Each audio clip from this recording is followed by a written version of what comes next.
You know the vibes. Shady gang, shady gang, shady gang.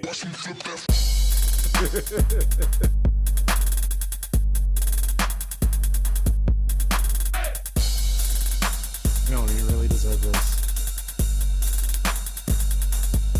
Ooh, child.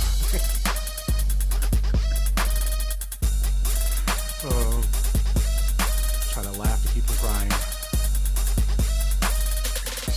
Oh man, real time reactions. Let's get it.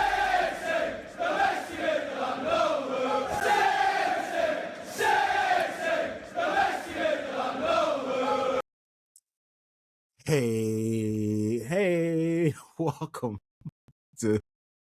Oh my God, I already forgot. What is this season 5, episode 173 of Shades of Blue? This is culturally inappropriate. Oh, Like that city performance. We are the most comprehensive show about Manchester City, covering both the men's and women's games, spanning both sides of the Mason-Dixon line. We making art over here. Capitalize the A.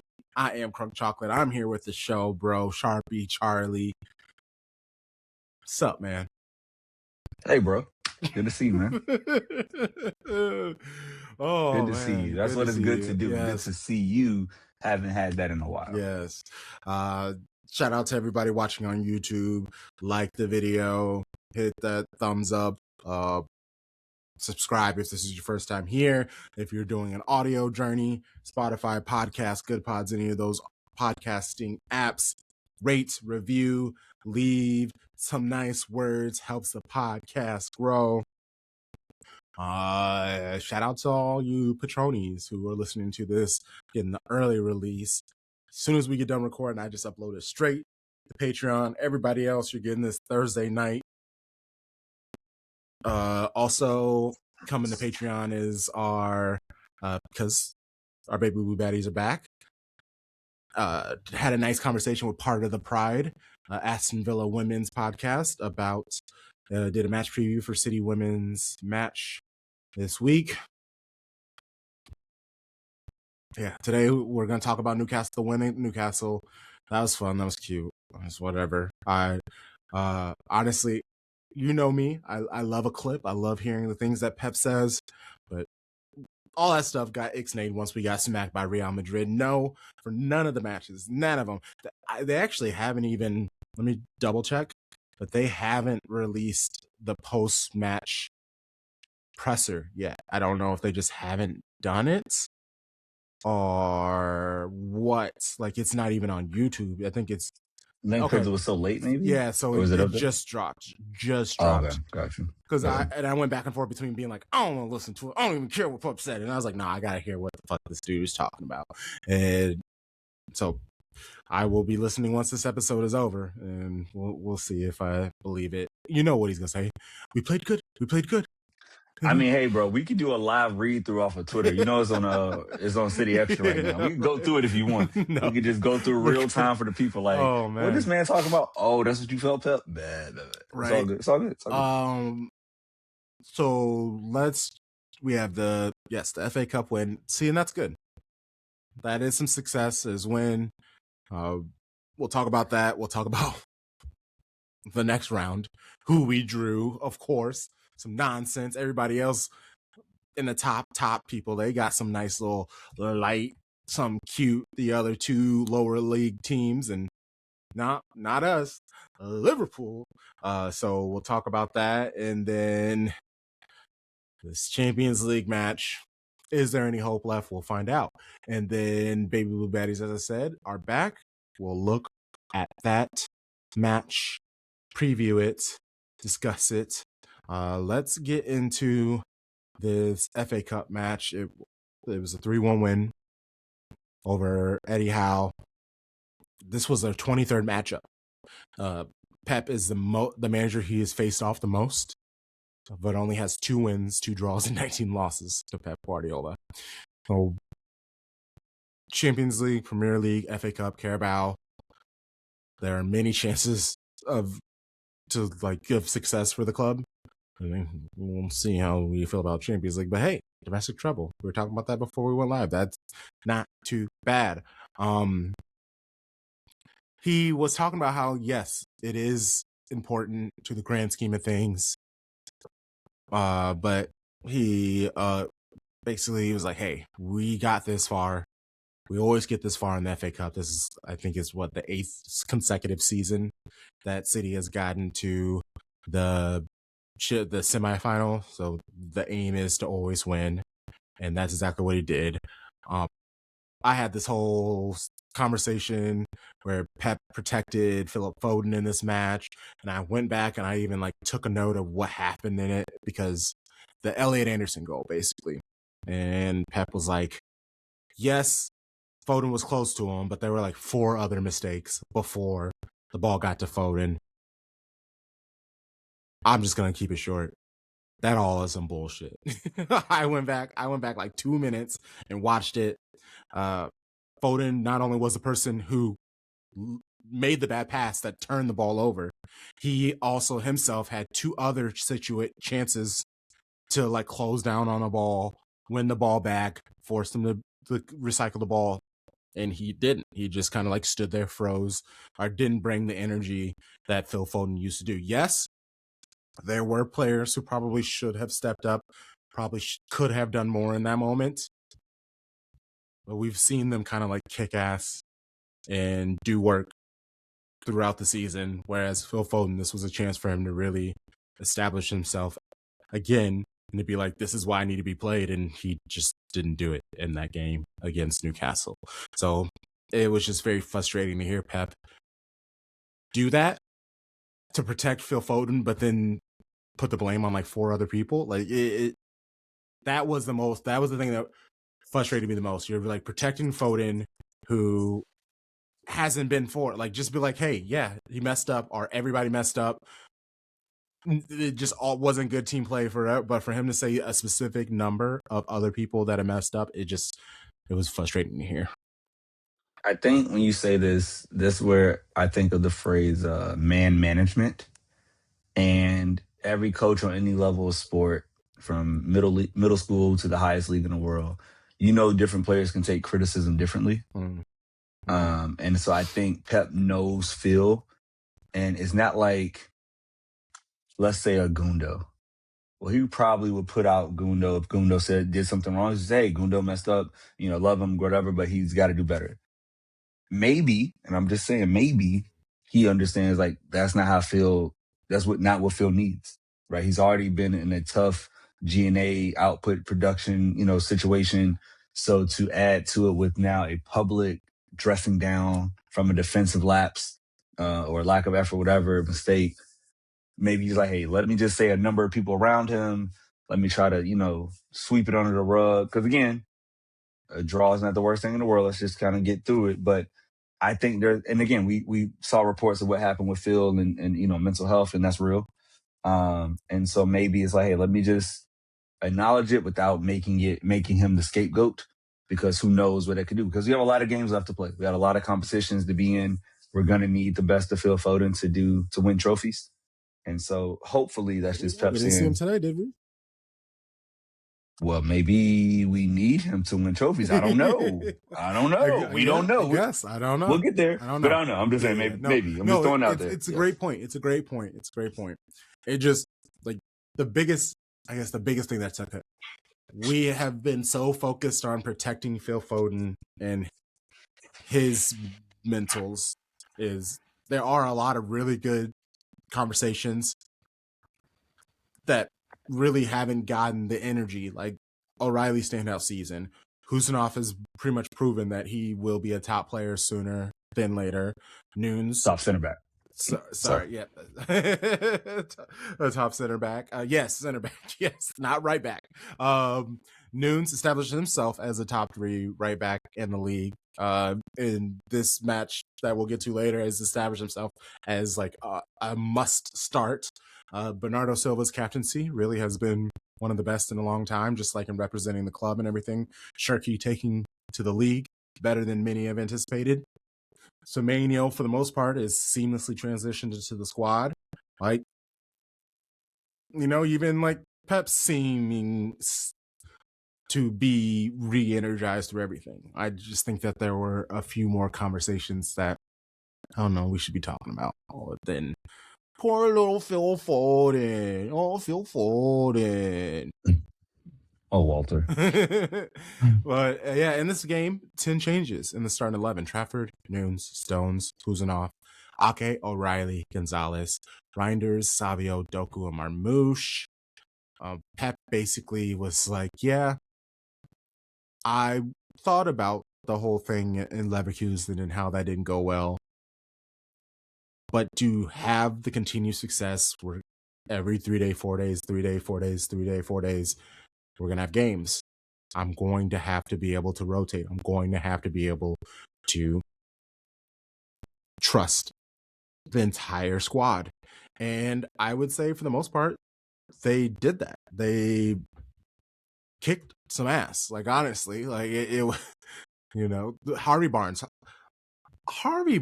this bro, for some reason, just has it against City. Like, he finds a way to score every single time we face him. Even in Newcastle's Champions League game, he was the lone goal scorer. He really is like a big game player for them. And this goal, again, just all he just needs enough space to get the shot off, and he gets it on goal. Like, so it's good for him. It really felt like there was gonna be some nonsense. Then City turned it up. I guess, what specifically should we talk about? Obviously, Marmouche stepped out. Savinho, he looked pretty decent in the match. Like, Doku being back, he looked great in the match. Like, there were many positives in this match. Okay, nope. We're gonna change that adjective from decent to really, really explosive, because Savinho had Lewis Hall on skates. Okay. And here's what I will say, because we recorded on Wednesday night, March 11th. Once you saw what Lewis Hall did to Lamine Yamal, it made me appreciate what Savinho did on the weekend even more. Mm. He stopped. There was no take on completed by Lamine Yamal in the whole 90 minutes.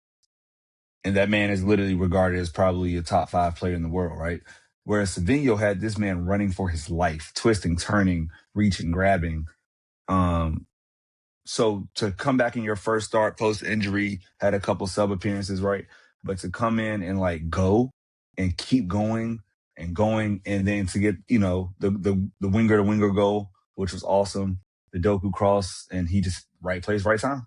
Ball was there. He went in it. It didn't sky it. He didn't hit it wide. It went in the back of the net, which is actually going to be something that we can get into later when we get to, you know, the Champions League match and his choice as a starter. But yeah, I think in this match, Savinho was really dominant against probably England's either number 1 or number 2 left back at the World Cup. And I also want to highlight John Stones. I think his performance was exceptional. Defensively, offensively. I mean, the through ball that should have ended up in a goal was just phenomenal. It was crazy. But just all over the pitch, like, FODMAP gave him a 7.9, second highest rated defender too. Of course, Mateus Nunes. Sorry. It's just wild. These people who happen to live on our team. But yeah, I think front to back, man, you can't ask for a better response after giving up a goal. You know, like we scored 3 in a row, and that's all you could want out of a team that gives up an early goals. Hey, we go get 2 more. Oh no, we can give you a third, and just dominate them at their place in a knockout game. That was a huge moment, and that team represents to me the future of City. Only John Stones and Ake are above 27. The rest of that team is 27 and under, and you could see like, okay, this is what City can be when you let them go.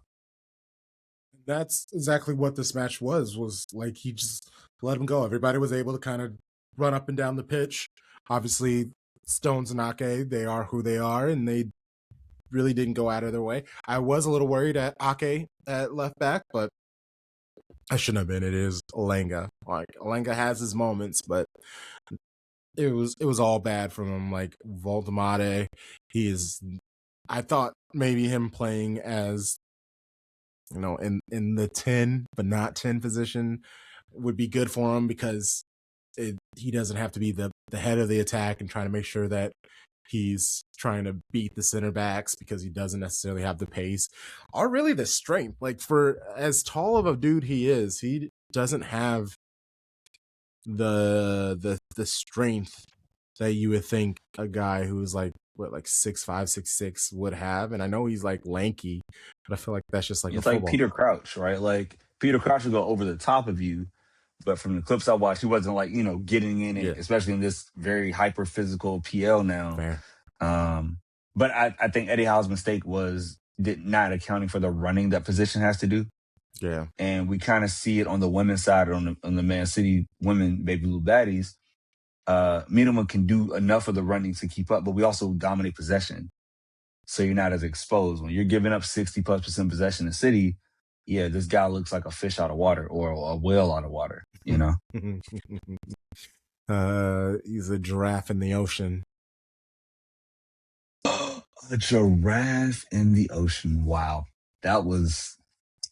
I'm going to clap on recording for that one. That was good, bro. Thank That was you. good. Thank you. Trying to think.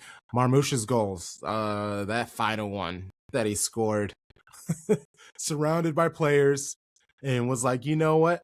I'm going to shoot it. Cross goal. The keeper's just going to have to be diving for it. And Pep doing the, I'm sorry.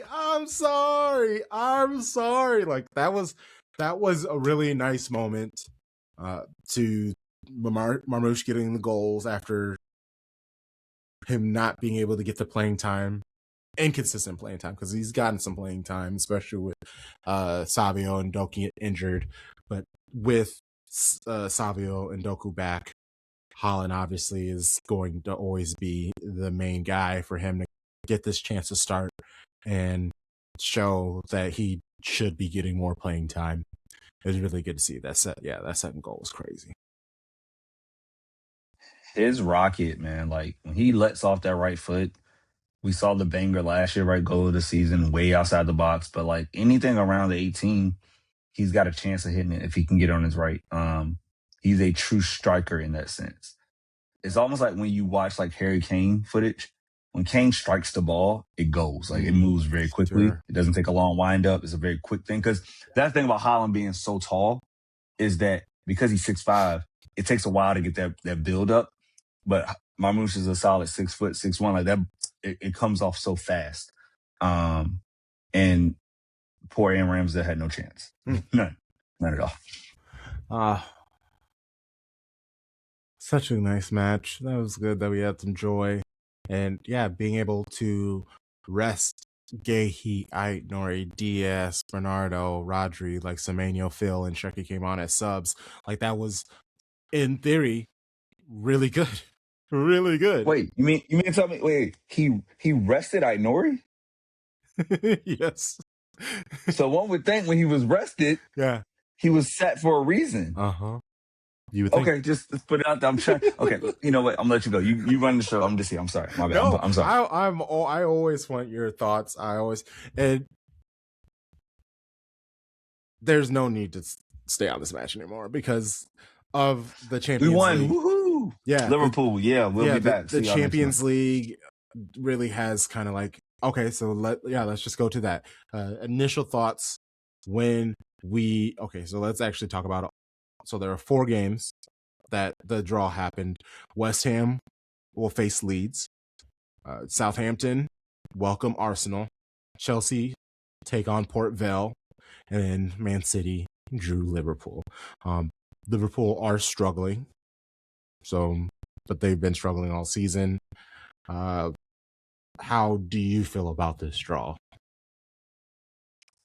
I mean, we got the hardest matchup, right? Like, I mean, either you get Liverpool or Chelsea. Both of those are tough. So we got one of the 2 toughest possible results, possible opponents. But I think like it was a great thing we get them at home, which is nice. Yep. We don't have to go back to Anfield. Like we know we escaped with the late win there, and I'm okay with that being the only match we played there this season. So for them to come back to our place, I like our chances. Not saying they're terrible. They're not terrible. But I don't think they're overpowering. They have the people on that pitch. Yeah. Yeah, really, their biggest problems aren't a slot. It's not necessarily the players. We've seen them have success with it. It's Let's just talk about it. Yeah, he's he's a control freak. yes, yeah, very much so, to the detriment. And you would think that he'd make some adjustments, but he does almost seem like it's starting to like eat themselves. Yeah, what's up? I will say one thing though that I thought about as I was watching their Galatasaray match. They really miss Alexander Isak,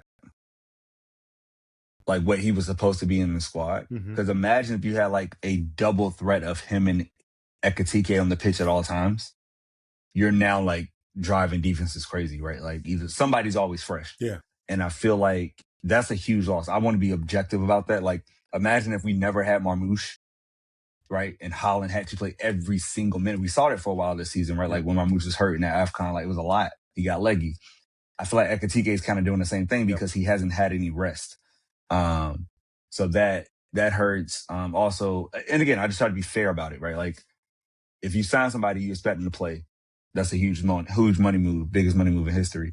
You also have a fullback in Jeremy Frimpong who hasn't been fit enough to like do what he does best and get up and down the wings and like, really expand and help Mo Salah tuck more inward. And it's easy to guard Salah when he has nobody outside of him, right? So it's like they're close, but they're missing people, haven't had continuity. And again, there's their problems, not ours. I hope we beat them again. But it's definitely like I think there are reasons why there's a drop off from their form last year for sure. For sure. And that was very fair and understanding of you. Yeah, well, obviously, when it gets closer to it, I've already reached out to my homie, Michael Reed of Opta Joe, and he's going to come on. And well, it's been a while since I've chatted with him anyway. So it'll be nice to bring him back on for the match preview. Pep received his 6th yellow card of the season because of that Trippier foul on Doku. He basically was just like, because they were like, hey, you weren't very happy in the second half despite everything. And he was like, that foul on Trippier. Like, I'm not saying give him a yellow, but that was a foul. And for it to like not be called a foul, it's egregious. Like that's why Doku's hurt all the time. Like when he first got here, I mean, he was getting his ass kicked in Ligue 1 too. Like Ligue 1 is incredibly physical. Like they let some stuff go on too. And the way that he moves, how powerful his change of direction, if you're getting knocked down 12 times a match, it's going to add up. You're going to have these nicks and bruises. Like it is what it is. Okay. Yeah, so post-match, City won 4 of 5 against Newcastle this season, 19 of 21 games in the FA Cup. 2 of those losses were in the finals. Man United, which got them into, UEFA competition and just further pushed them down. But hey, now they're back. And then that Crystal Palace handball. But yeah, that match was what it was. Let's move on to this match against Real Madrid. Pep has faced Real Madrid 28 times before today. He had 14 wins, 6 draws, and 8 losses, making 9 now. Pep has won the most against Arsenal. I was like looking into it. He has 20 wins, 6 draws, and 7 losses in his career against Arsenal. Pep was talking about how fresh minds, it's good to have. He does admit that anything is possible in these kind of games, so you can't really compare him to Premier League or FA Cup. The most important thing is that players know that they deserve to be where they are. Like, sure, you can get lucky in one chance, but you won't be so lucky in the second leg. Quote, 180 moments for both teams. As much as you control the bad moments are the good moments of them, it'll be better. Not much controlling in this match for City, losing 3-0. Valverde hat trick from 20 minutes to 42. That was when he scored the 3 goals. It was very frustrating sorry, I guess let's do starting a lineup because that's the real conversation. Donnarumma, Kuzanov at right back, center back pairing of Diaz and Gahey, O'Reilly at left back, Rodri, Bernardo Silva, Savio, Doku, Semenyo, and Holland. So changes. O'Reilly's back at left back. Kuzanov's at right back. When I first saw the lineup, I understood what he was trying to do. Obviously, Kuzanov will be that speed person, wide to kind of shut down the counter. But then when you think about it, there's no Rodrigo. So, like, there was no need for him to be there. O'Reilly has been so good this season for City. He wanted to fit him in, but obviously didn't have space for him in the midfield, so you put him at left back. I understand that, but he really hasn't been doing too well, and he has been kind of battling a niggle. Then Rodri, Silva as kind of like the midfield pairing. I didn't hate that. They would help bring the control, possession, make the right moves, bring the ball up the pitch. And then you have Doku, Savio, and Semenyo, Holland up top. That way, the lack of Kuzanov in the attack would be made up by having Savio, Semenyo, Doku, Holland. Semenyo would be that person who would play behind Holland. He could be that person who's pressing a lot because we've seen that he is actually really good in when you press, being that first person running at people with his speed, his physicality. It's tough.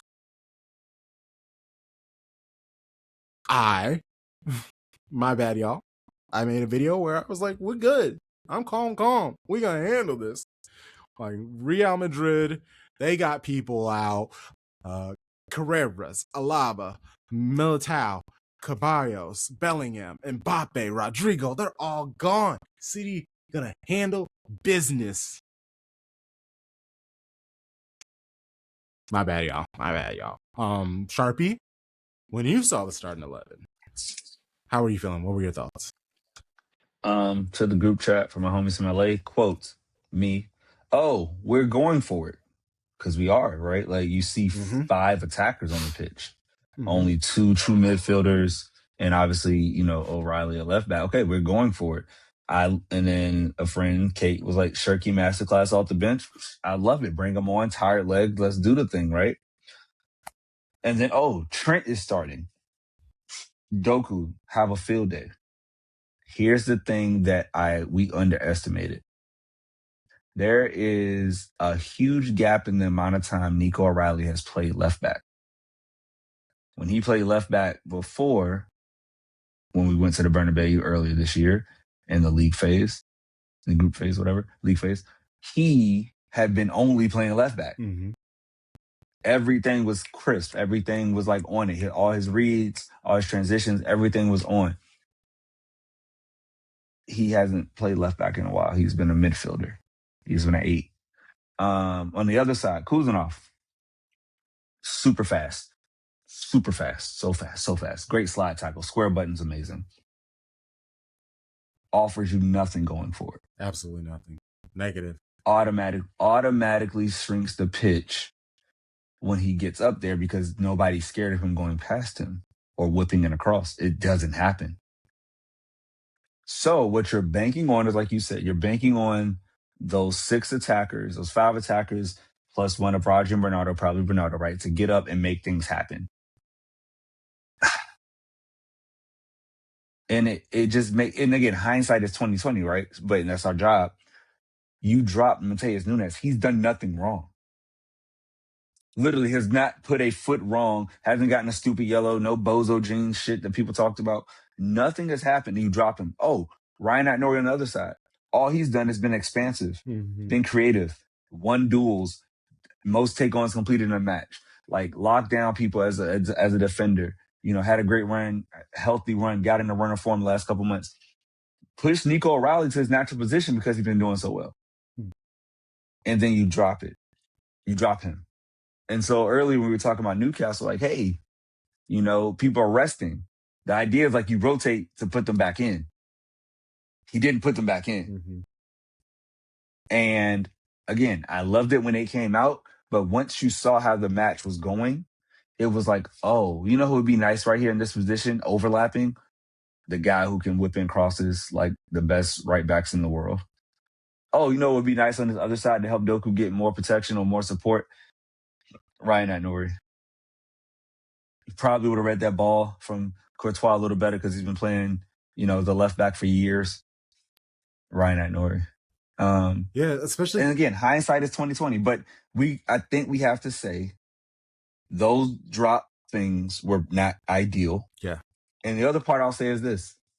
Do you know the combined age of Rodri and Bernardo? What is it? Take a guess. So Rodri's 30 now. Oh, so that's, what is it, like 63? Almost. Bernardo's 31. Okay. I had a couple Rodri turns 30 in June. So he's 29. So you got 60 years. Okay. You're close. 60 years. When I underestimated Real Madrid's youth in midfield. Between Tchouaméni, the kid, Thiago Pitart, or I'm sorry, I don't want to mispronounce his name. Pitart, and Arda Güler, like, you got legs. And Valverde has the biggest engine, I think, in Europe.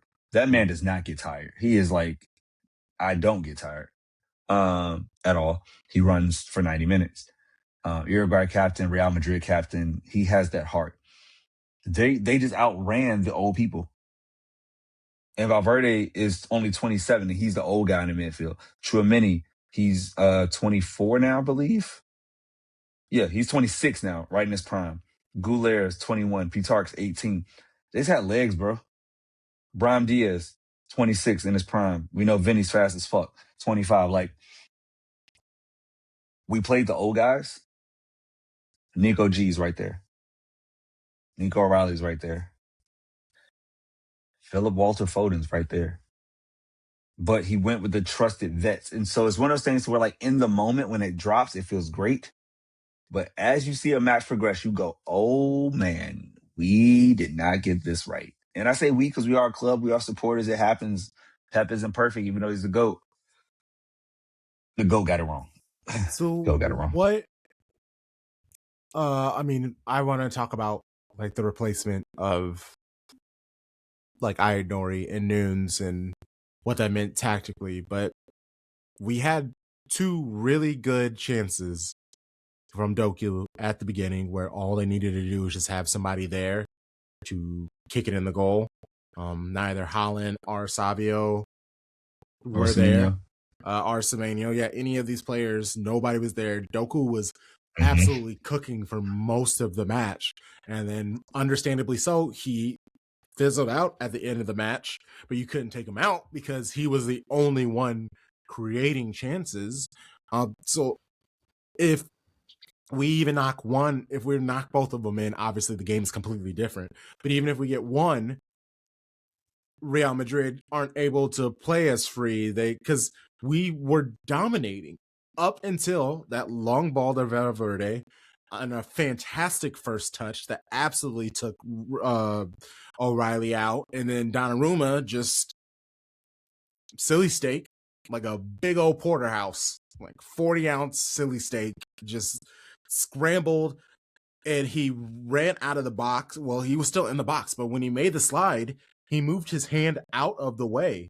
Like, if he would have just left his hand there, he probably would have knocked Valverde's dribble around him further out. And maybe that would have gave Ruben Diaz another second where he could have probably got in and cleared the ball. It was not great. Obviously, Nico O'Reilly was super far up. That's why he wasn't able really to get back to the ball in time. Then the really bad play by Donnarumma, it was a mixture of immense talent from Valverde and just we got. So here's the thing, bro. We got, right? But I want to give Courtois credit. He placed the ball. That was an Ederson kick. Yeah. Like, that was Manuel Neuer, Ederson peak. Like, I want to place this there. Most people think he's just a shot stopper. Yeah. He clearly is more than that. And Nico O'Reilly played it terribly. Because instead of going to, like, just get position and get deep, he tried to go like to intercept it, like headed away. That's that youth. And once you miss it, you're cooked, Yeah. right? And just I think being out of rhythm at that position. Like you're not facing those balls for now months at this point, right? The last 2 months he has not played left back since I know he got back from AFCON, or let's call it 6 weeks. And I feel like that lack of familiarity with, just the different things you face in a match. Like that, yep. Yeah, positioning, like he's not as crisp as he was before. And that's just natural. It's not his fault. Now, I'm sure they worked on training a little bit in between Newcastle and now, like he knew this was coming. It wasn't like a surprise this morning of the match. But it also is like, no, Nori is not, more than likely is going to be in a better position. Now, he might still give up a goal because it happens. But just the way that, like you said, if I've already caught that on a dead sprint, like his touch was beautiful. So everything aligned perfectly for them. And Donnarumma got put in no man's land because if you stay, now you're saying, hey, he can go. Somebody can crash in like a Vinny Jr. or Brahim Diaz and he can, center the ball. Or he just tries to come out, misses it, and gets a pin, which he didn't want to do. You saw him kind of lift up his arm and be like, hey, I don't want to give up a pin this early in the match. So, like, the first goal was not my issue. That's a great play. It happens. The issue came for me on the second goal. The second goal is when I feel like things just really fell apart and, like, you saw the air fall out of City. Yes. Because I believe those goals were, like 7 minutes apart, right? Mm-hmm. And it's just like we didn't even have a chance to really get our footing back to, like, create chances, dominate possession, do what we do. And then that second goal comes out of nowhere. And honestly, bro, you can help me out. How was that one scored? Because the last one was the volley. I see that. I saw that replay. What was the second goal? Which one was that? Yes. Oh, God, that volley. Volley was crazy. So Vinny Jr., he receives the ball and he kind of just, I'm trying to remember who lost the ball. Oh, Rodri. So for some reason, Mr. Ballon d'Or. We actually got the ball and it was a perfect chance to counter it, really. But for some reason, Rodri went for like a first touch. Like he tried to chip the keeper from like 40, 50 yards away. It was really weird. Courtois receives the ball and then he throws it out wide. Then he finds he finds Diaz, Brahim Diaz. He kind of runs up, and I remember watching this because I was kind of like laughing. Diaz goes to Vinny like, "Hey, are you gonna run?" Knocks it over to Vinny, and then he just takes a beat and just sprints, just runs at everybody. And you know how terrified people are. No one's stepping up. He goes to make the pass inside to Valverde. Diaz gets a foot on it, and it just perfectly bounces right in front of Valverde. But it pushed him wide enough, you thought it wasn't going to be bad. Takes a shot with his left. It just beats Donnarumma. And even if you look at Donnarumma, he has himself placed in a good spot. It was just low, and he just wasn't able to get down and out wide enough for it to stop it. It just like they were just scared. Oh, Donnarumma was protecting near post, and then he went far post. I remember that one now. I see it. Okay, I really blocked it out as a mental block. Yeah, and I believe, and this is where things hit you, and it's like, oh, Vinny's running at Kuzanov. Yep. And again, center back positioning is very different. You have way more space to operate with than as a right back. Yeah, everybody was just retreating. That's all they were doing. Everybody's retreating. And and this is where it's hard to my anger got out on Blue Sky. If you want to see it, follow me at Sharpie Charlie. You'll see all the live stream of thought, stream of consciousness. But now reflecting hours later, it's like, once you put people out of position and mistakes happen, it's not like you have even the ability to have the foundation of like, hey, I've done this before. Like, I'm okay. You know, like I got this. We got this. This back line, because the back line, it works as a unit, right? So just imagine, go with me here. You put out the back four that's been on this unbeaten run, because we hadn't lost since Bodo Glint. And the back four most of the time was Ainur on the left, Gehi, Diaz, Nunes. You had the Portuguese on the right, British, Algerian on the left. We were all good. You know, everybody was moving. And once you take away flexibility, communication comes into play. Who's making what line stepping up? Who's talking? Who's barking? whatever. Are we pinning more possession because we basically have a perfect hybrid at right back and Nunes who's able to keep possession and make runs and, do the things he does. I don't know. It all fell apart. It's like Chineo Achebe, all things fall apart. And they fell apart right there. And I think even Bernardo in some comments say, we kind of lost it. Like when we gave up that goals, like we just couldn't get it back. And I will say a credit to this, as you mentioned, we know Valverde gets the hat trick. Thankfully, somehow, some way, Donnarumma saved the penalty. You know what I'm saying? Like, penalty that he gave up. That he gave up, but he also like got put in a terrible position because our corners are terrible, right? And somehow Vinny was left 1v1 and had the perfect time run inside of his own half and was breaking. And then, Donnarumma comes up.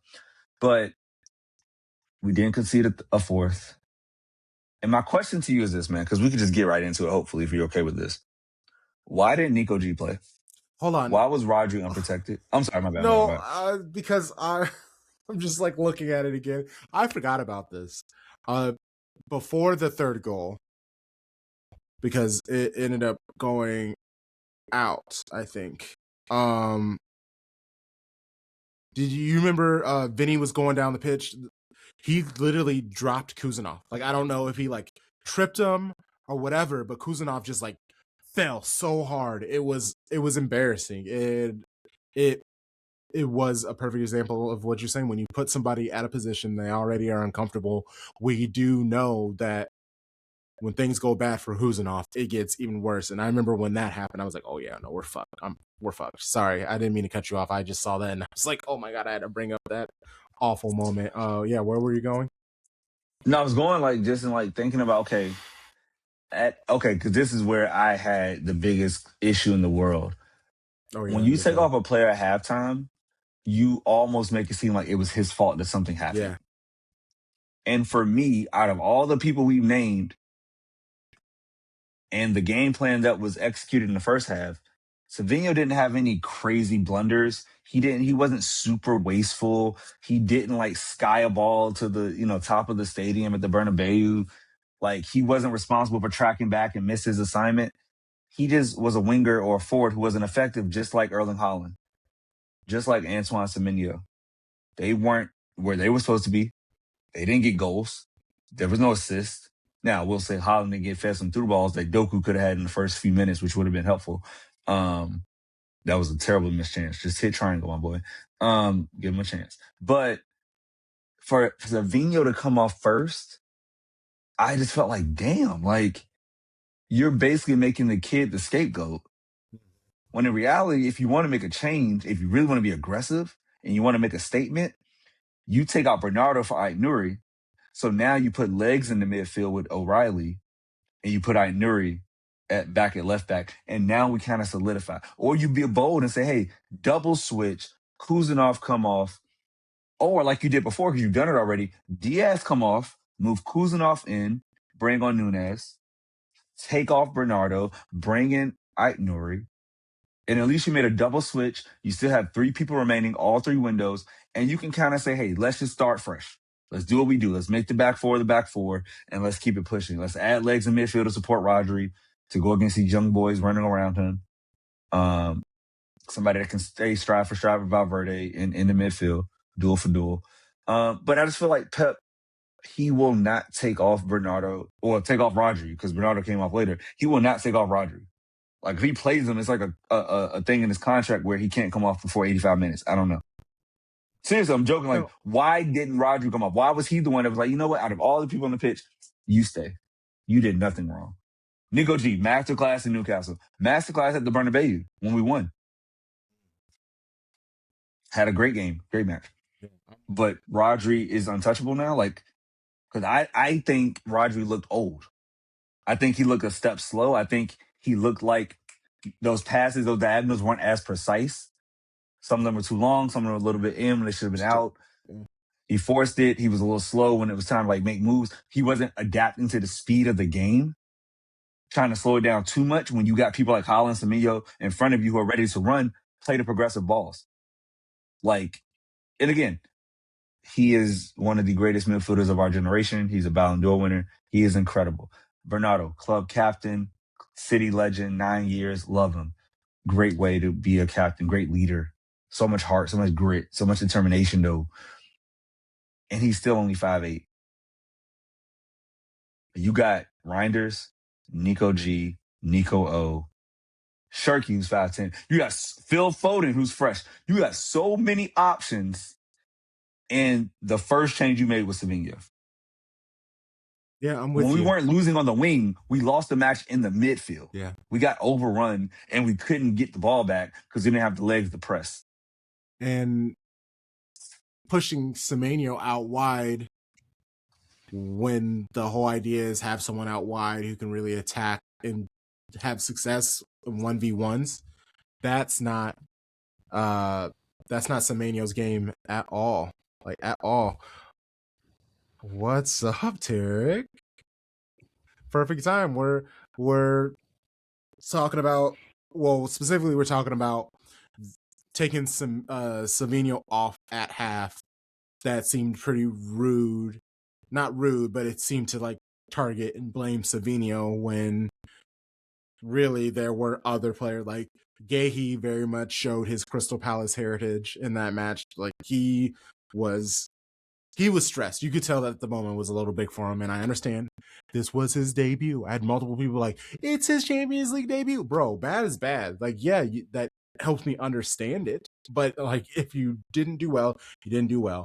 You then take out Savinho, you push Semenyo out wide. He tried multiple times to do a 1v1 and got shut down because that's not necessarily his game. And we were heavily reliant on Doku. It was literally Doku save us. Haaland couldn't do anything. Like Pep reluctantly took him out. And the moment Marmoush came on, honestly, Ryan Aït-Nouri, once he brought on the people who probably should have started at the beginning, at least with Aït-Nouri and stuff like that, the team looked good because it was people playing their natural positions, but they also added to the attack. We can go really anywhere. How are you? Let's start here. How are you feeling now about the match, Tarek? Let's start there, and then I guess we can get a little specific about mistakes. Yeah. So apologies. After the game, I went to sleep, and man said I needed a nap. Real talk. We just had that time change, and it's real out here. This week has been rough. I ain't been on my normal schedule yet, so it's like I'm just trying to adapt and adjust. And I sat down on the couch. Hey, it's more right over there, and the bug hit me, and so it is what it is. This game was trash, man. It is what it is. There are no redeemable qualities about this match. You just throw the whole thing away. And I would say try again, but there's no trying again. We're 3 down in a 2-legged tie. We're going to go back to the Etihad. We're not going to turn them over by 3. It's just not going to happen. So you go there, you put a good showing on, but then you go and you concentrate on Carabao Cup because we're in a final. You got to try to win that. But this season has just been filled with ups and downs, and today's match, man. You mentioned about Gahey and Semenyo for that matter. Debuts, Champions League debuts. Like you said, the occasion is big. But it starts at the top. It starts with Pep. He made the lineup and put the players out there that he put out there. And I think I believe he made mistakes. Now again, he's Pep and he's the manager, and because of his track record, we don't really question him too much. We just say, well, Pep knows what he's doing. Well, I think Pep got it wrong. I think you took players that had, you took a Nico O'Reilly who had been thriving in midfield, who had been played at left back all season long. Then you moved him into midfield, and he's been thriving there. But then you try to say, okay, well, you haven't played at left back for 2 months. I'm going to put you back there in the biggest game against the biggest team, and you just got to just flip a switch. It just, maybe sometimes it works. And if it had worked here, we would all been saying, "Oh, Pep got it right, boom, boom, boom." But it didn't work. This is the fact of the matter; it didn't work. And so, you know, you look at changes like that cause other disruptions. So because he's not there, that means Ryan Agnori's not there. That means, you know, so on and so forth. And you can go down the line. You talk about Savinho, Savio, maybe it being a little unfair on him to be the only one that's targeted at halftime.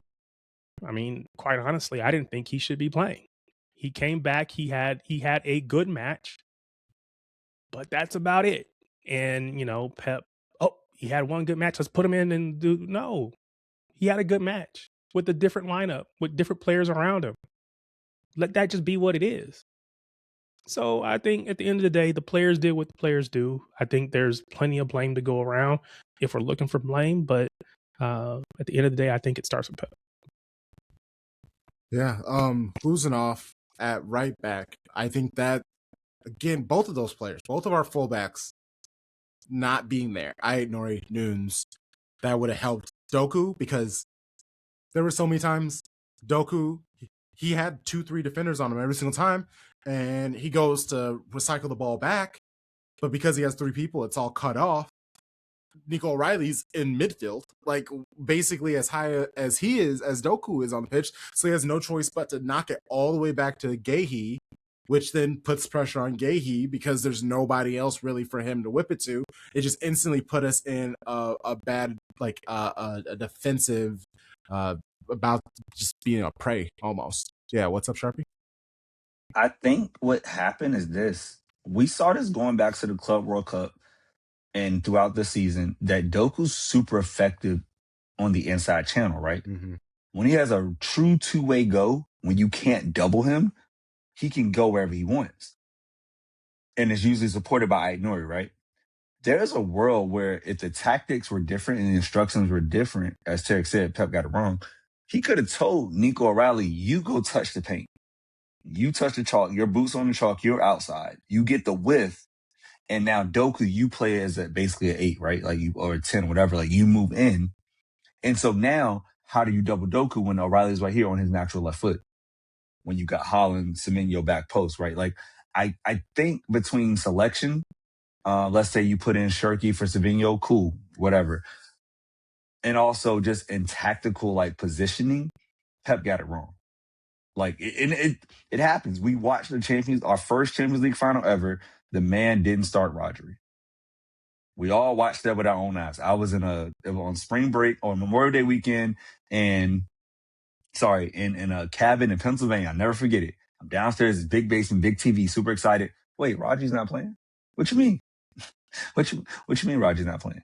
So we've seen Pep go big brain, right? Like it happens. And it had happened for a while. We had a run where we were like, oh, same 11. Let's go. We got the Bernardo, Rodri, Nico midfield. Okay.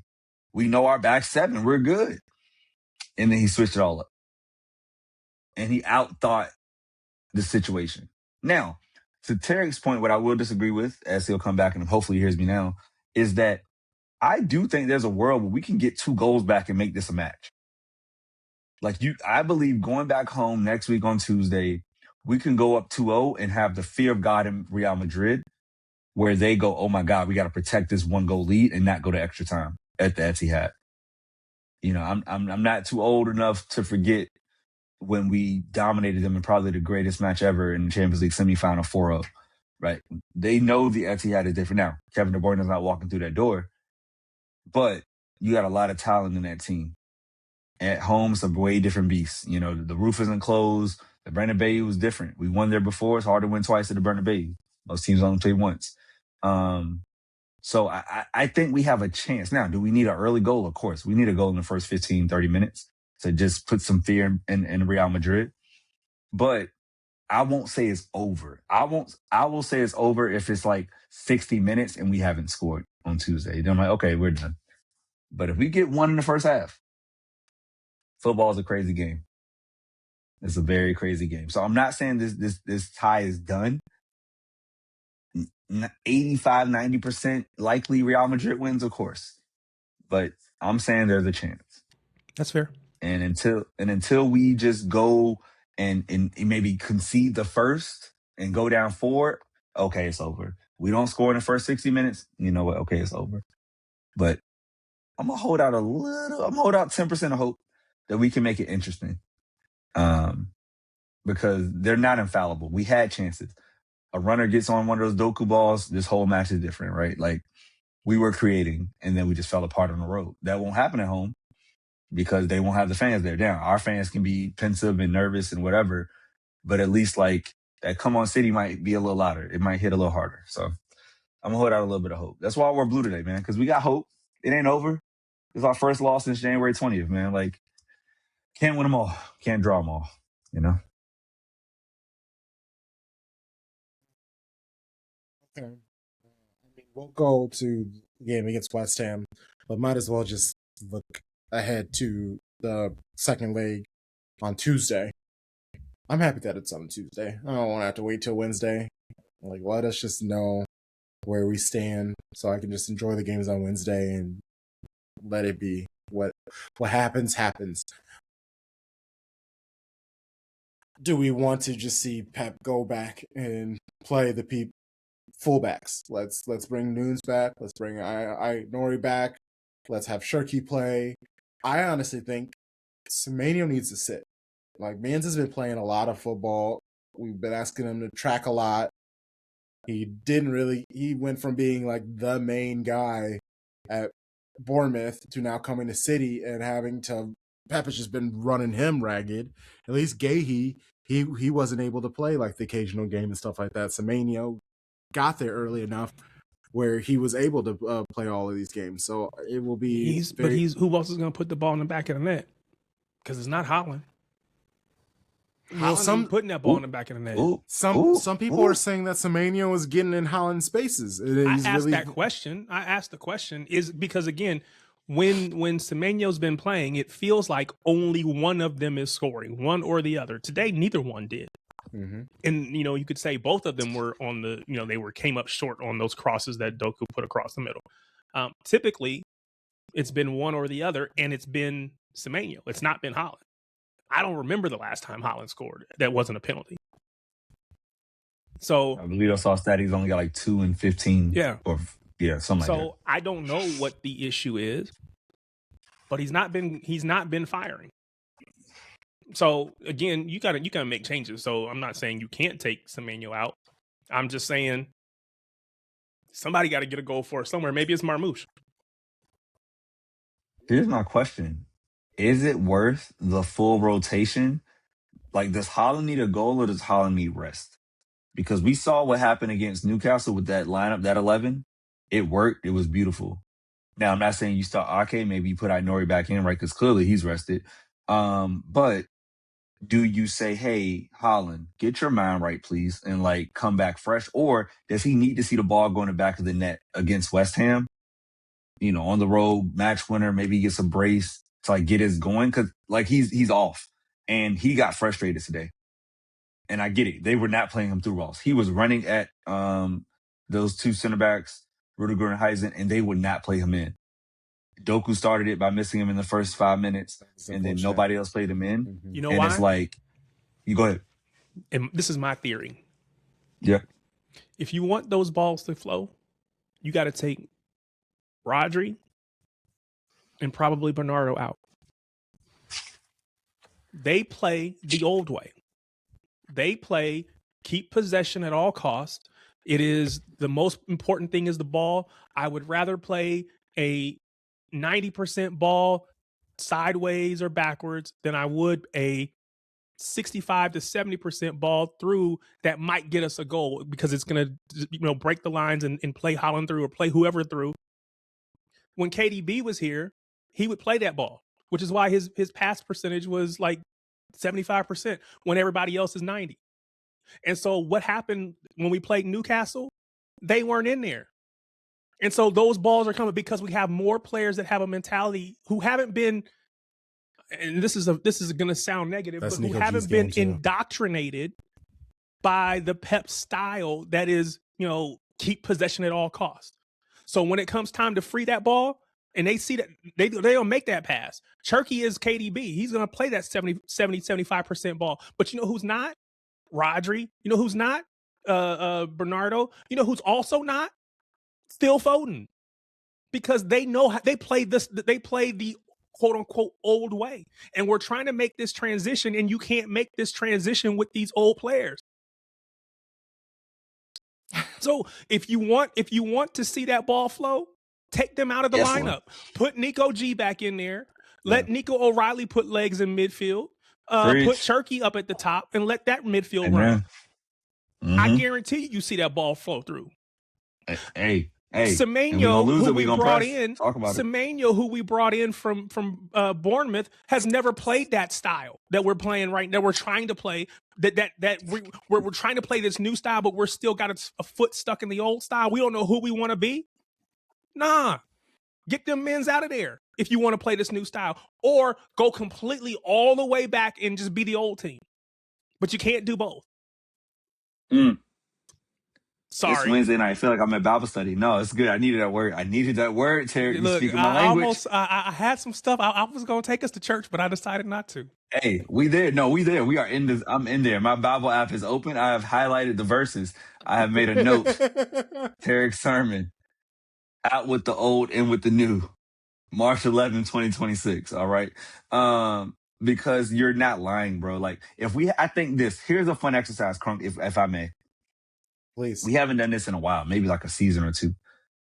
What's the 11 we want to see against Real Madrid leg 2? Because this is going to be, our last recording before, whatever, like before the match. Do we want to see the back line of Aït-Nouri, yes, Guéhi, Diaz, Nunes, or do we want Kuzanov in for Diaz because of pace? Pep wanted Kuzanov's pace, but he was afraid to make the change that he needed to make, so he decided to take Mateus Nunes out as opposed to taking Diaz out. Mm-hmm. If you're making that substitution, I'm saying, what do we want? Shades of Blue 11. Who do we want? Do we want our center back pairing of Guéhi Diaz or Guéhi Kuzanov? Or Stones Kuzanov? No, Stones. No. Why not Stones? What does Stones do worse than Guéhi? I mean, honestly, Guéhi, him and Diaz, neither of those two covered themselves in glory. But I feel like doing a double change of like Stones and Kuzanov, that it's just as problematic. I think we need some consistent. And Kuzanov also didn't have the best match either. So that's kind of the difficult thing. Out of position. So my point is, do we stay with the guys that got us here? I actually would like to see Kuzanov as the right center back.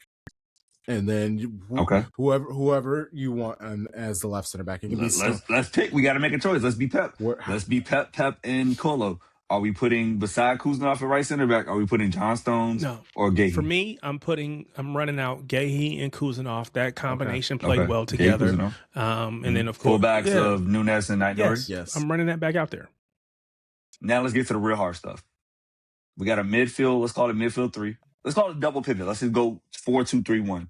Who's our double pivot? Is it Rodri Bernardo? Is it Nico G Rodri? Is it O'Reilly Rodri? We got 3 options here. How you feeling, Tarek? No, I'm interested in your thoughts. I think I would go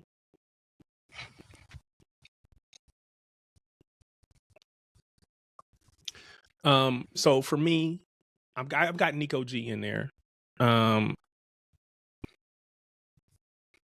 You can have one of Rodri or Bernardo, but I don't think you can have both in this midfield. Oh, for sure we can't. And then, I think Nico O'Reilly is cool. Keep him up there. So because he's got the legs and he's got the size in midfield. And again, was he great today? No. But again, playing in, you can't keep moving people around, bouncing them around. Let him lock in where he's going to lock in at. So I would go Nico G, Nico O'Reilly, and one of Bernardo or Rodri, one of the two. And then that's my take on it. Charlie, what you got, Charlie? Oh, I'll say it right now, bro. Take Rodri out. I want a Nico double pivot. Nico. Nico. I want Shirky as my 10. Yeah. Put Shirky in my 10. Oh, you said Shirky in my 10. I want Shirky in my 10. Yeah, you did say 4-2-3-1. My bad. Yeah. Yeah. No, you good. No, that's on. Yeah. That's how I'm thinking in my mind. Like, give me Shirky at my 10. Yeah. So if we're playing that, yeah, I would do the same. I would do exactly what you just said. Nico and Semenyo Semenyo again. Shirky. And Doku and Semenyo on the wings. Yeah, I'm okay with that. I'm okay with that because I think what happens is this. I think there's a world you let Semenyo get the rest versus West Ham, right? Take a break. You've been playing a lot.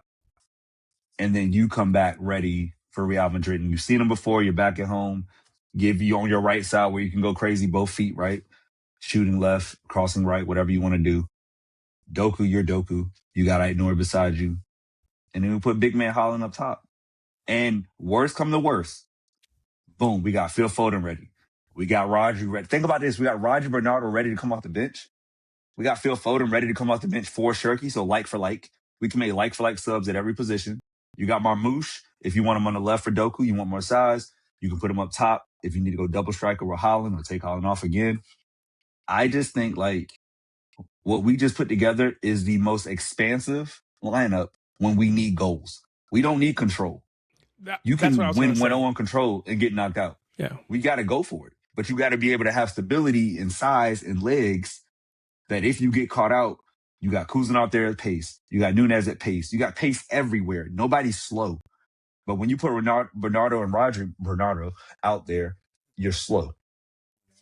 And we can't be slow. I just think like it's time to pass the guard. Like it's time to make a transition, changing of the guard. I want a 27 and under lineup. And let's just go at these boys. Because they're going to be, you playing with a 3-0 lead on the road, you're not coming out expansive. They're going to try to hit us on the counter. We put it foot to their throats, press them to death like we did back in 2023, and we go for it. But you got to have legs to do that. Yeah, you saw how they were all over the pitch. Valverde, and again, they had people out there. And this is the thing, that they didn't have some of the big names, but they had played an 18-year-old. But they had people willing to work. They had people willing to run. And it's the same thing that we saw earlier. They're going to run. They pressed us so hard. They're a better defensive team without Mbappe. That's what I'm saying. And probably without Bellingham too. Runs. And Bellingham, like Petark was running. Like, yeah. I mean, Bellingham does have an engine, but Petark, that I didn't know who he was sometimes, but he was everywhere. Mm-hmm. He was covering ground. He almost gave up a goal, right? He got caught. But as far as the defensive work, we were not comfortable after that first 20 minutes. It was basically the reverse of the Newcastle game. Whereas Newcastle scored first and we hit 3 in a row, we missed our chances, 2 or 3 of them. They hit us 3 in a row. That's fair. And then we were cooked. It's the same match, different ways. So now, can we flip it at home? I think we can. I think it's possible. It's hard. It's going to be hard to do because if we give up one first, we're cooked. Yeah. You got to score first. But it's like, I want Shirky to go out there and be the full maverick, full guy. You are the 10 shirt. You get the reins. You pull the strings. You play in Holland. You play in Doku. You make all the decisions because clearly Pep's mistake was he didn't have a creator on the pitch. There was no natural creator on the pitch. Everybody was either a finisher or a dribbler, but nobody pulled the strings. So that's why when people got in positions, those balls weren't getting played where they're supposed to go. No, 1,000%. And there were a lot of moments, the people just watching. And again, like I do think that Semenyo was made as a scapegoat because even at the end of the first half, they were just forcing passes left. Like there was actually one pass that Rodri did. He received the ball and there was Savio on his right with all the space. It would have been the easier pass, but he made this like tripping long pass to Doku that went out of bounds. And it was like, there was no need to do that. You guys need to just make the easy pass. And yeah, I definitely think it's going to be very interesting to see what's going on with this Rodri. I think there were times though where, I think there's times where, Charlie, you watch kids basketball, middle school and below. Most of those kids are right-handed, and they give them the ball, and they go right to that right corner because they just go to their right, and that's all they can do. So there comes a point in time where you do need to switch the play. You do need to make a pass that reverses the play in basketball or whatever, right? So I do think there's times when the ball's on that right side, we need to put it out wide to the left, which is what we typically try to do. We try to isolate Doku on that left-hand side. And there were moments, and I don't know this specific moment that you're referring to, but there were plenty of moments where I felt like we got stuck in that right side. And it's like, get out of the corner. As a former youth basketball coach, I yelled that all the time. Get out of the corner. Stop going to the corner. Stop going to the corner. Get out of the corner. Because it's a trap. And we get in there, and then you're giving the ball to Savio in these tight spaces and saying, "Oh, go work magic." But you got a defender in the sideline. You got a defender in front of you, and then you might have a defender behind you. What do you expect him to do? Yeah. There's nowhere for him to go. So then he's trying to play backwards, but then you got people pressing the ball. So it's just a bad. We need to keep the ball more central, or get it back out and get it wide quicker. But yeah, again, I don't know the specific play that you're referring to, but I know there are plenty of times I can vividly see the ball kind of in that right space. Probably, if this was basketball, I'd say free throw line extended, but kind of where the box is. If you extend that line, I think it's like 18-yard box. If you extend that line out, we're getting stuck out on that side, on the sideline. It's like you can't get stuck over there. Play the ball back, move the ball quicker, and then it's frustrating. So yeah, if he's trying to make a cross field pass that feels a little bit of a desperation play, well, it's because we got stuck over there. That's right. They always say absence makes the heart go fonder, and I hope every citizen, every city supporter understood Mateus Nunes' impact. Yeah. Like when he was not there, they were so relaxed on the right wing. Anytime Kuzminov got the ball, they could just stand still because he's not going to drive past you. It's not his game. It's not his fault. He's raised as a center back. And you're putting him at right back in the Champions League first leg of the round of 16 at the Bernabeu. Mm-hmm.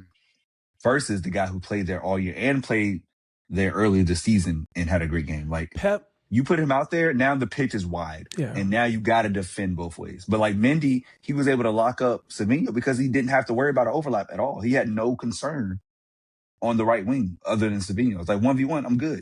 There was nothing that like they didn't need to send to. Yeah, because why? And him and Savinho weren't really playing the best off of each other either. So yeah, no, I'm with you. Like literally, and I didn't count how many touches, but it truly, and I've never said this because I recognize the work, but it felt like Haaland was truly, like literally not even on the pitch. Yeah. Where is this dude at? And again, not always his fault, but there was no impact from our 3 of 7 accurate passes. 10 touches. So 7 attempted passes, 10 touches. Yeah. Yeah. And now, but when Marmoush comes on the pitch right away as a sub, you see him pop up on the left. He pops on the right. He's making runs. Like his activity makes it hard to defend him, not just his stature. Like Haaland's stability and like stature almost makes it because you know who he is. Marmoush is almost like a tall Aguero or Gabby Jesus back in the day where you could play false nine and not know where he is going to be. And that is the ability to like attack. So now Pep will never, ever not start Haaland in a knockout match. But if you want to talk about big brain and you want to talk about how to shock Real Madrid, that would be the ultimate shock. Because what do you do when Marmoush is on the pitch? You don't know. But you know what you're going to do against Haaland because you've done it before. So, I mean, Haaland's going to start. We all know it. I'll never say, like, don't start Haaland. Yeah. But his performance, he's out of form. And it's been a month of nothing. Yeah. And he, you could tell that Haaland knew he was getting played out of the match because he was trying to drop back. And he's trying to participate in there. But respectfully, my bro, you don't have the minerals. So there were multiple times where he would receive the ball with his back to the goal at the halfway line, and all they'd have to do is stick a foot in, and the pass would get deflected. He'd lose the ball. That it's just not his game to receive it surrounded by people and make the right pass, the right decision. So now we just lost the ball midfield because our striker is And even if you do have the ball, you're not going to have enough space to turn around, knock it out wide. He had a couple of decent moments, but overall, it wasn't the best. As you said, 3 of 7 when it came to his passing. It's just unfortunate. We can move on. We can move on. Because we could just lament on this match all day, all night. We have West Ham. That in theory, that should be a makeup match. That should be a game that will help us get back. West Ham, they're still in relegation. They aren't playing as terribly as they have been, though. Like, they seem to be having a little more confidence. They're playing a little bit better. They got smacked by Liverpool, but even in that match, they weren't too terrible. Hold on, I need to look this up. Yeah, West Ham actually had the more XG. They had 1.86 XG to Liverpool's 1.84. It's just when you just have the players that you have. And also the 5th was an own goal. So, how are we feeling about our chances against West Ham? This should be a win. It needs to be a win if our hopes of winning and catching up with Arsenal, this has to be a win. We cannot have another person in the relegation station have like drop points against them. So whatever happens, I don't care about the score. We win. We figured out a way to win. 2-1, 1-0, 3-1, whatever. 3 points it has to happen. We need a reaction to tonight. Different competition, but same player, same club, same team. Somebody's got to go out there and make right what happened tonight. That tonight cannot be acceptable. Tonight cannot be allowed to stand without some kind of a response from Pep all the way down. Every single man has to look themselves in the mirror and say, I got to go be better. And that starts with West Ham. Sorry, West Ham. I know y'all in a relegation scrap. This loss is not going to do y'all no favors, but y'all got to hold this. Y'all going to have to hold it. And if we don't, then again, that just says about the mentality of the club and the team. I should say the players. We'll see. I think we score 3. I think we find a way to get goals in. I'm going to say Haaland breaks his drought. Haaland scores an open play goal. That's the only prediction I'm going to make. Yeah. He needs it. Oh, he does. You know, I was Mr. I don't care who. Let him take the penalties. Let Julian Alvarez take penalties because our strikers need to see the ball go in the back of the net. This man needs to see the ball go in the back of the net like something serious. We got to find a way to put the ball in the back. He's got to find a way to put the ball in the back of the net, whether that's penalties or whatever. I don't really care. He's got to see the ball go in the back of the net. Open play would be great because that builds his confidence. Because right now, there's no reason to believe that if I make this run, you're going to give me the ball. I just put something in the doc, and I'm proud of myself with this analogy that I'm about to make. Well, not right now, but if you see it, you'll look in the doc, you'll see it. But I just the idea of being a receiver and not getting the ball. Yeah, you don't have a good quarterback. Yeah, okay. He said that man's playing in Oakland. We'll talk about it. That's so good. That's so good. I mean, we might as well just talk about it now. No. I don't want. We got the whole rest of the show to get done. I don't know. I came in late, so I don't know what you already did. No, I mean, okay, we can do it. Okay, so then let's. So Baby Blue Baddies, the 3 weeks off, 2 weeks off. They actually moved a lot faster than I thought it would. So we return back. We play Aston Villa. Aston Villa, who have lost, 5 in a row. Yeah, 5 in a row. Let Liverpool score 4 on them. Let Tottenham score 7 on them. United scored 4 on them. They have made some moves. They did bring in Jean-Francois from Chelsea. So, like, they got that going on. Chrissy Hansen is one. I think she's like 3rd or 4th in the Golden Boot race. She takes a lot of shots. But it was just announced that Missy Bo Kearns, basically their star midfielder, is out She's expecting a baby. So that is exciting, but that is a pretty big miss for them. It'll be the return of Ellie Roebuck because she's been their starting keeper. So we'll see them again. They aren't in relegation anymore. They are, what was it? Yeah, so Leicester City have 9 points. Aston Villa have 16. So they're 7 points safe. They don't have to worry about relegation. You obviously don't want to lose. They've lost 4 in a row in the league. But City, we're gonna beat them down. We won't have Yamashita, Fujino, Huey, or Mary Fowler back. They are all still in the Asia Cup, but that shouldn't be a problem at all. They're all set to play each other too. Like they're on a crash course for that final on the 21st. So it's nice that they're only gonna miss 2 matches. They'll be back before the derby. Aston Villa has the worst defense. Goals allowed, 36 goals allowed in 16 matches. Mm-hmm. We're gonna score 3. We almost average 3 a match. Yeah, 3 will be 48. So we have scored 47 and 16. I think we get 4, and we have a perfect average of 3 goals per match. So yeah, I'm saying we win 4-0. Look at them trying to. Everybody's hungry, bro. No, Bunny, Viv, Caroline, Benet, Lauren Hemp, Sam Coffey's back. You get a Coffee Blinky midfield, all right, double pivot. Or you could put in Grace Clinton if you want to go supersize.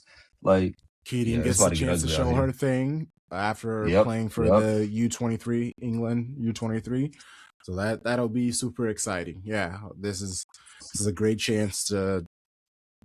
Yes, the loss was 2 games ago and over a month ago with the international break, but it's still close enough. Chelsea aren't going to give up. Man United, who technically are in second, they're not going to give up. But also Chelsea and Man United play each other in the Subway Cup final. So their games kind of get pushed down the road, but they're also now battling each other. 11 points. We control our fate. Yeah, we need 4 wins out of the last 6. I think this is win number 1. Yes, got it. Hell yeah, let's go! Come on, City. Let's keep the W. Game Saturday, game Sunday. Be a good time. Okay. So Cherokee added to the docket.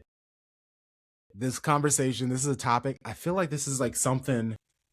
In a way, this conversation comes up, I feel like, every other year, but it's under the terms of, like, when the World Cup comes up, and it's like, who, if we have these NBA players or these NFL people, if they played soccer, it would be over.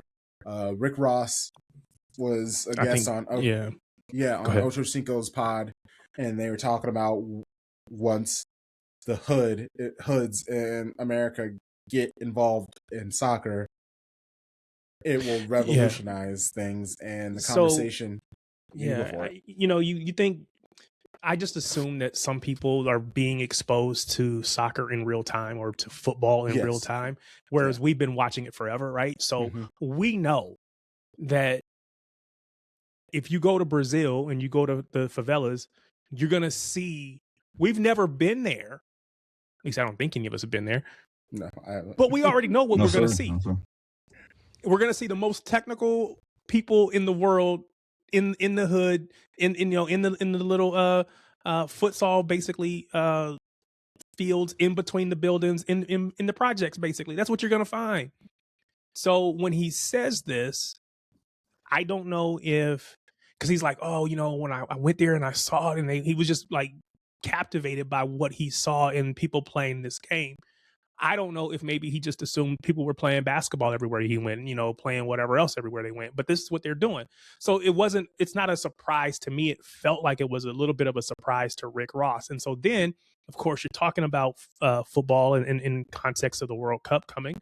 And so he's like, man, what would happen if the hood in the US, if our quote unquote hoods were playing?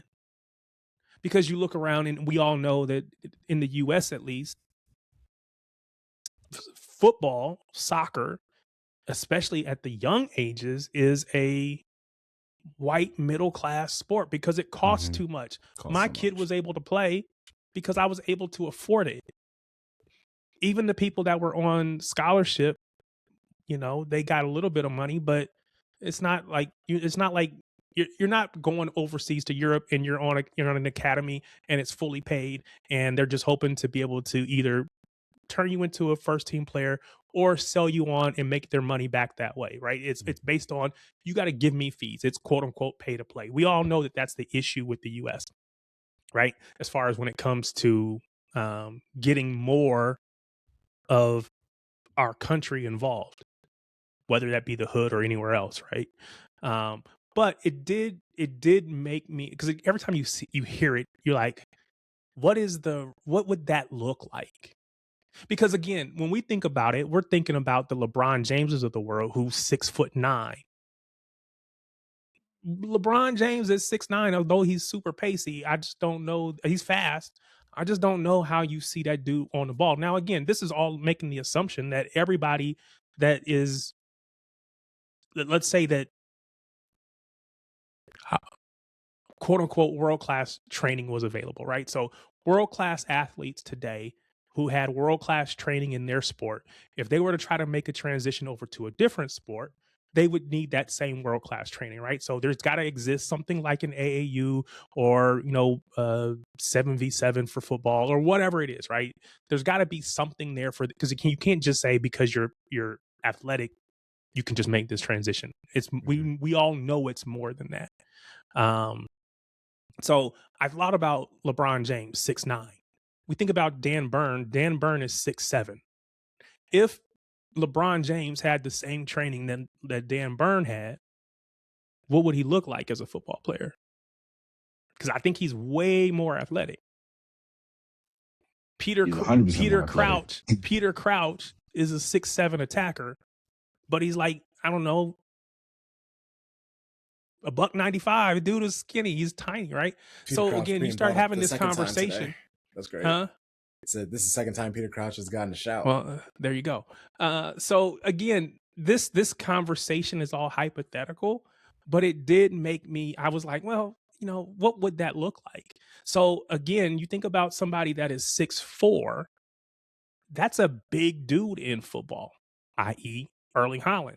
So you're probably thinking about players that are like 5'9" to 6'2", somewhere in that range, are going to be your best chances to get a world-class player. Because the kind of conversation came about like, we don't have any world-class players, and maybe if the hood was playing, we could have some world-class players. And again, we talk about Pulisic or whatever, but I don't think Pulisic is world-class. He's above average, but I don't think he's world-class, right? How do we get to these world-class players? So I thought about somebody, because again, we just had the NFL, we're coming up on the draft, but we just had like the combines and all that kind of stuff. And again, I watched a lot of Indiana football. It just didn't sound right when I was going to say it. Indiana football, American football, because of my kid, and then of course in the championship game, but they have a cornerback, D'Angelo Pons, who is 5'9". He has a 4'4", 40, 43.5-inch vertical. He is a exceptional athlete. He's got explosive power. Somebody like that, I think would, and again, it's not just about power, but again, he is going to be probably the top cornerback. He's the best in his position across the country. So again, if you give somebody like that world-class training that you would get in other countries, I could see him becoming a really, really good soccer player. Now, again, whether he becomes world-class or not is to be determined. But you think about, and I saw your hand, you think about somebody like, because people will point to, what's old dude that oh God, what is his name? Went to La Masia's, got all the oil and big dude, muscle bound dude. Adama Traore. People will say, well, he went through La Masia. He got the best training in the world, but yet he just became, again, he made it to the top level. Now he's not world class, but he's made it to that level. If you give me a if you give me a D'Angelo Pons, you give me somebody like that with that training, they become him or higher. It's like I don't doubt that. Go ahead, Charlie. You're gonna say something. All I was gonna say was, as you were saying, world class positions. I think the thing we undervalue is world class defense, right? And so if you take the most explosive athlete that I've seen on the pitch at defense, it would probably be Kyle Walker in his prime, right? Like Kyle Walker or like Alphonso Davies, right? Two people who are like rapid, just true pace and power, and then develop their skills, right? Kyle Walker got more skill from Spurs to City. Davies got more skill from, I believe, Vancouver, right, to getting his move to Bayern Munich, right? I think we could, like those cornerbacks you're talking about, like a D'Angelo Pons, whoever, you put them at fullback, unstoppable. Because how are you? They're bombing up and down the pitch. They can track back and forth. You work on the crossing. You do, and again, from a young age, right? So you're scouting kids, basically at the where we take it as peewee football or football, like baby, like 9-year-old football, tiny tykes. Now you're saying, hey, drop those pads, go get some shin guards. Yep.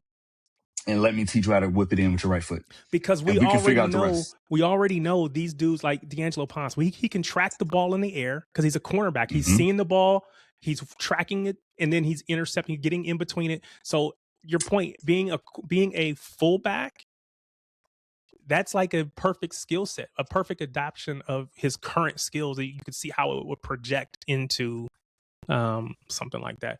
So I think the question is, how old? Like, what's the cap on age to where you could theoretically make a change? Like, is middle school too late?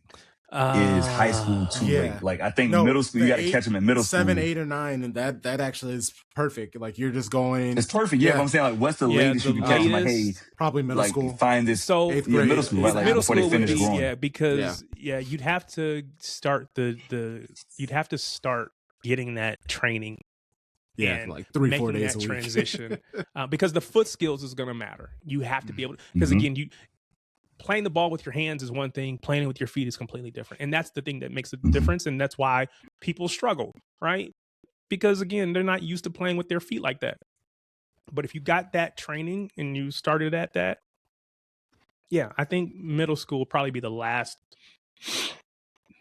chance you would have to be able to make that play. But then go ahead. I was gonna say the best shooter on my middle school team, not my team, but my school's team, sorry, coaching. He was downstairs today for soccer trials. I said, "Yo, when did you start playing soccer?" He's like, "Oh, I've been playing since I was 4." Yeah, see. So he's at, like, because again, basketball is a winter sport and a fall sport, so he's been hooping until the spring, and he plays. I think it's the first time I've ever seen a basketball player to play soccer. And I'm like, oh, this is a beautiful thing. Like, you are so agile, it makes sense why you cut so quick and like all this. And you know how to use your hands and shoot, but he's been playing it so life, and so it's like, to get those skill sets, those sports can go together. I think football and soccer normally play at the same season, right? They're both like outdoor fall sports, so it's hard to have a crossover. But if you middle school, at least middle school here is a little different, but in high school, they're both at the same time. So like, but I think I was saying that I was like, yo, like that's a wild like combo to be able to do both. And they both help each other. I think.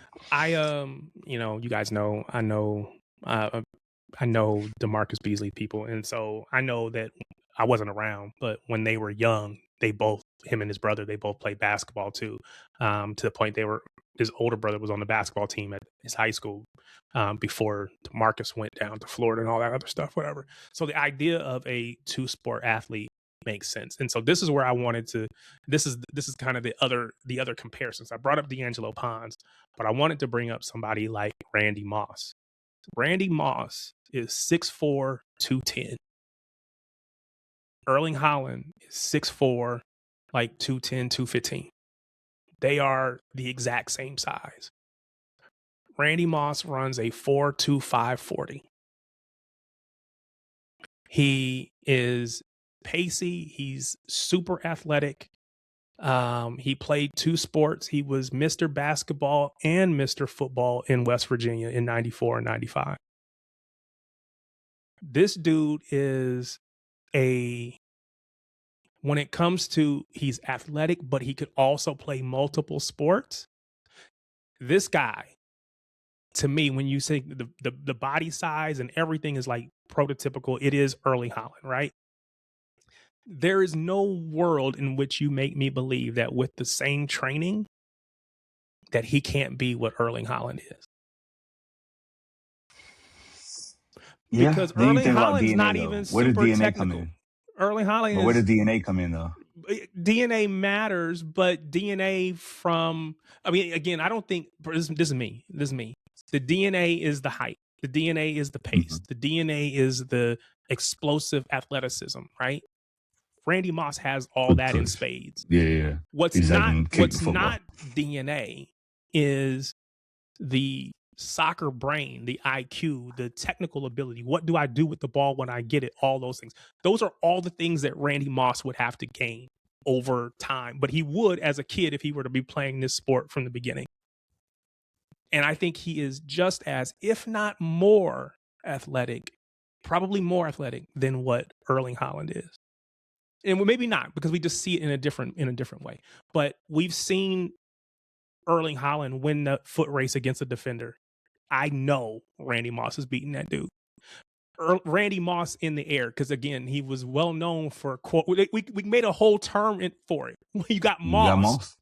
We made a whole term for that dude going up over top of you because he's a better athlete than you, going up and getting the ball, high pointing it where you can't get it. Man, he's got to use his head and then just bring it down.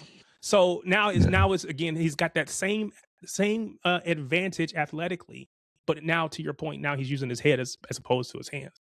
Again, I'm not suggesting that if Randy Moss tried to play football today, that he would look good at it, because he wouldn't. Well, I mean, but if he had the same everything about him and had been playing from the beginning, I think that dude is what Erling Haaland is. Yeah, because there's nobody catching him on the break. And we have kids playing less American football. We need to just have their parents put them in soccer. And technically what we need is just more clubs where it isn't directly pay for play. Like we used to have, what was it called? Dad's Club growing up, where it was like this like free public soccer that was around here. And that got killed really quickly because of the pay for play scheme. But that was like a very popular thing around here, was just like you just had kids play it growing up, and everyone just got the free pennies, and they were all basically the same, and they were just different colors. But it was chill. Even that is, $80 because I paid for my nephew to play. Oh, nice. Because again, I wanted him to get out there and do it. So here, I'll help pay for it. So even that is like $80 for a 6-week program or whatever, however many weeks it is. But then this brings up the conversation about Erling Haaland. And again, this is the comparison between Randy Moss, because of the position that he played. Randy Moss as a wide receiver was dependent upon a quarterback that could get him the ball. It didn't matter how fast Randy Moss was. If you don't have a quarterback that can throw him the ball, he's ineffective. It doesn't matter how big he is. He can come across the middle. If you don't have a quarterback that can fit the ball into tight spaces, he doesn't matter. So you have this anomaly on your team, but you have to find ways to get him the ball, and you need a quarterback that can get him the ball. So when Randy Moss was at the Vikings and they had Dante Culpepper and he was killing because he had somebody to get him the ball, but he goes different places and he doesn't look the same because maybe he doesn't have that same quarterback that can get him the ball. Erling Haaland, if we can get him the ball, is unstoppable. You get him the ball in those spaces that he can thrive in, there's no one that can stop him. But he is dependent upon somebody getting him the ball because he's not in a position that, soccer is different. So maybe you expect him to just get the ball and dribble the entire length of the pitch because maybe because Messi can do it. So why can't he? No, it's not the same. He plays a different style. We need people to get him the ball, which is why we saw him thrive when KDB was here, because KDB is not only can make the pass, but he's willing to try to make the pass.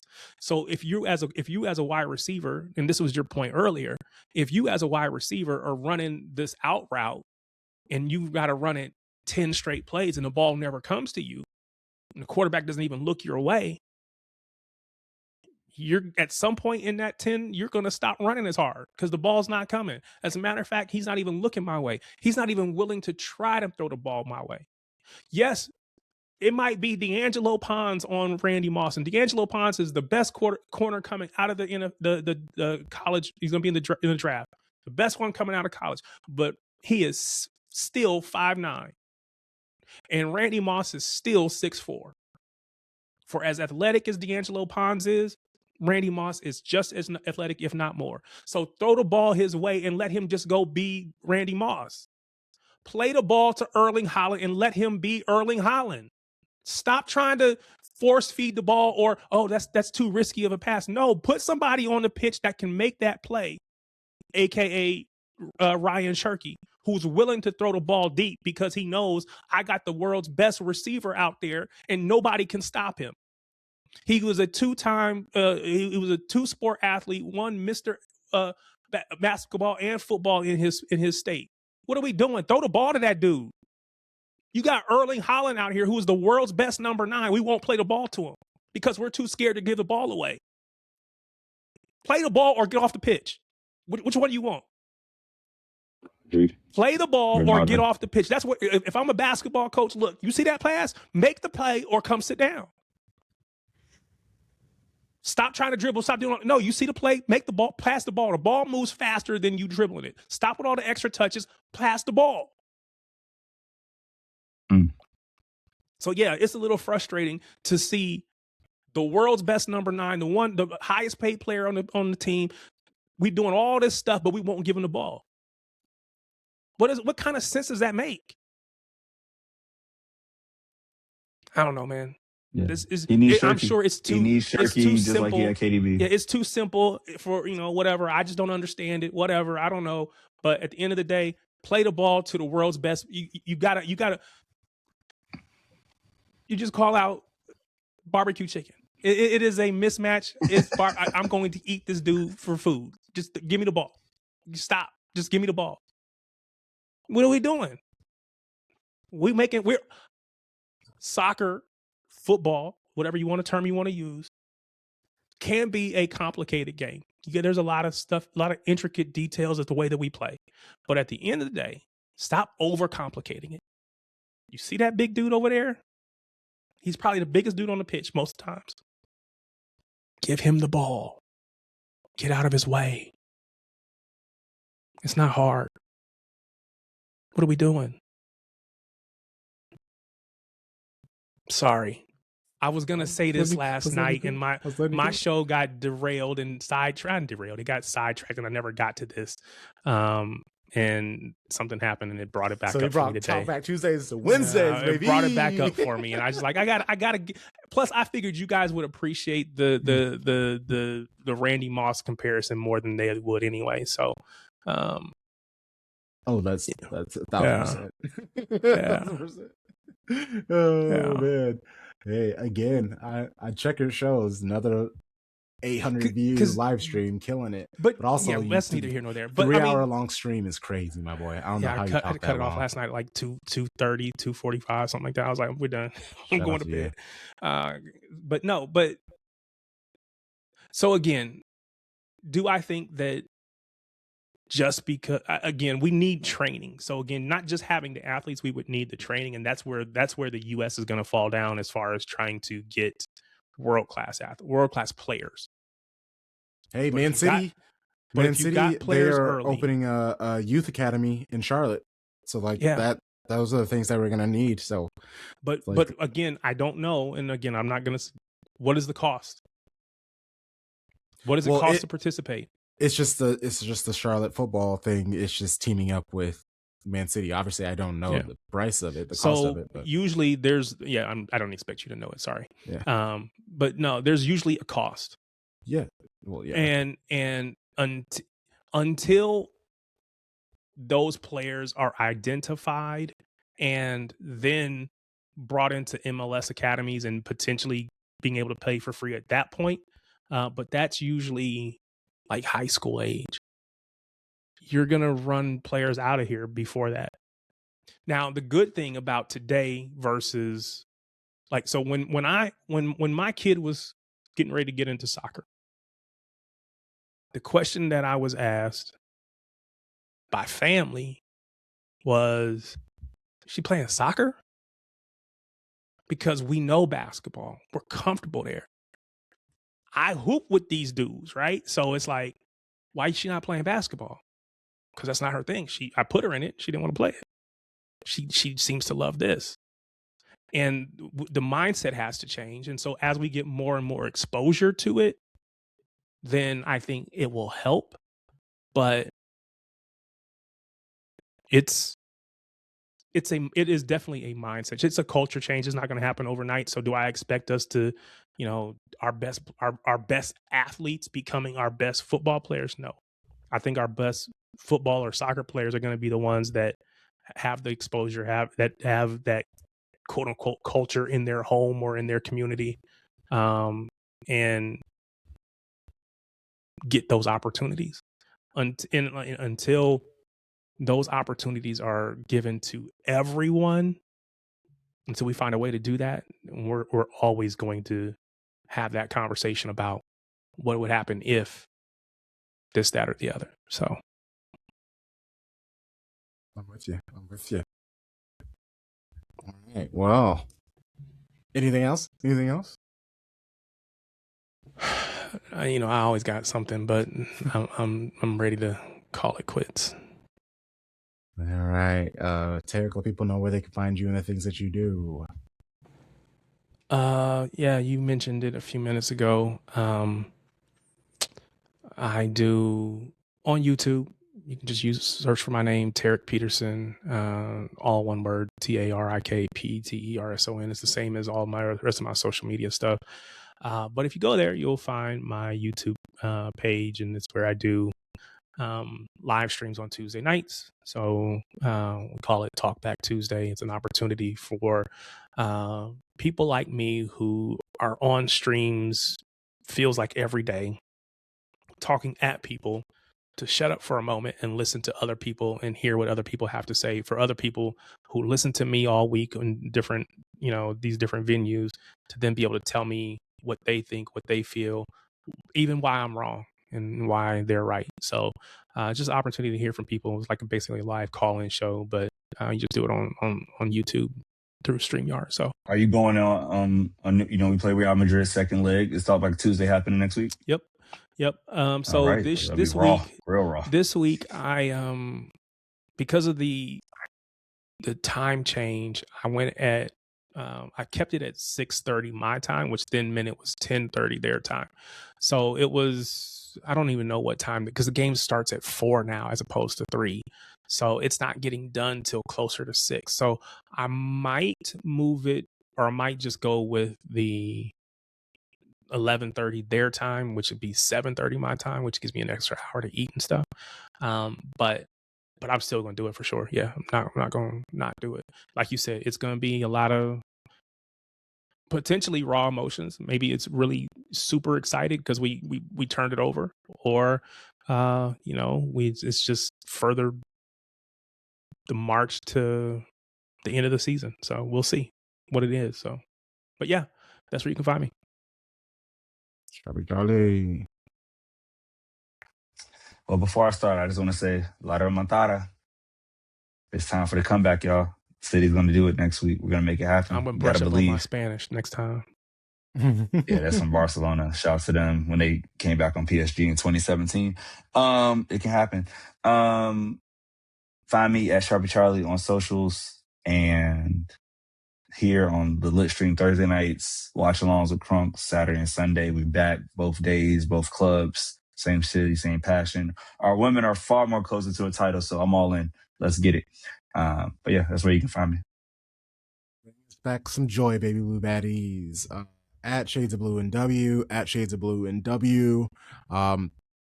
Finishing up with our kit being made through Olive in York. Hopefully by this weekend they can start being sold and all that. Do we have a price yet? I actually think it's gonna be like $40-$50. It's gonna be pretty affordable. Are you gonna? Sorry. Well, just send the link to us first Yeah. before you send it out. Well, I was Of gonna course. Let say, us get are an you order are in you and- like taking orders before they're built or before they're made, or are you getting like so many of different sizes and then just selling them? How is that happening? It'll just be sold through Olive in New York. So Okay, so you just go on their site and buy it. Yep, starts from extra small and goes all the way up to 3XL.